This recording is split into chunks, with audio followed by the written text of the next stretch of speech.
गिनती अध्याय 36। सलोफाद की बेटियों का भाग। फिर यूसुफियों के कुलों में से गिलाद, जो माकीर का पुत्र और मनश्शे का पोता था, उसके वंश के कुल के पितरों के घरानों के मुख्य मुख्य पुरुष मूसा के समीप जाकर उन प्रधानों के सामने, जो इस्राएलियों के पितरों के घरानों के मुख्य पुरुष थे, कहने लगे, यहोवा ने हमारे प्रभु को आज्ञा दी थी कि इस्राएलियों को चिट्ठी डालकर देश बांट देना। और फिर यहोवा की यह भी आज्ञा हमारे प्रभु को मिली कि हमारे सगोत्री सलोफाद का भाग उसकी बेटियों को देना। पर यदि वे इस्राएलियों के और किसी गोत्र के पुरुषों से ब्याही जाए, तो उनका भाग हमारे पितरों के भाग से छूट जाएगा, और जिस गोत्र में से ब्याही जाए उसी गोत्र के भाग में मिल जाएगा। तब हमारा भाग घट जाएगा।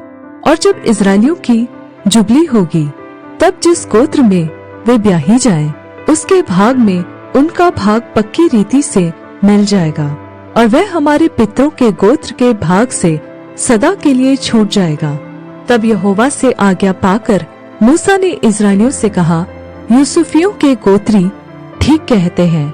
सलोफाद की बेटियों के विषय में यहोवा ने यह आज्ञा दी है कि जो वर जिसकी दृष्टि में अच्छा लगे वह उसी से ब्याही जाए, परंतु वे अपने मूल पुरुष ही के गोत्र के कुल में ब्याही जाए।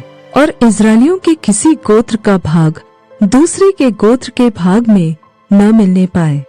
इस्राएली अपने अपने मूल पुरुष के गोत्र के भाग पर बने रहे।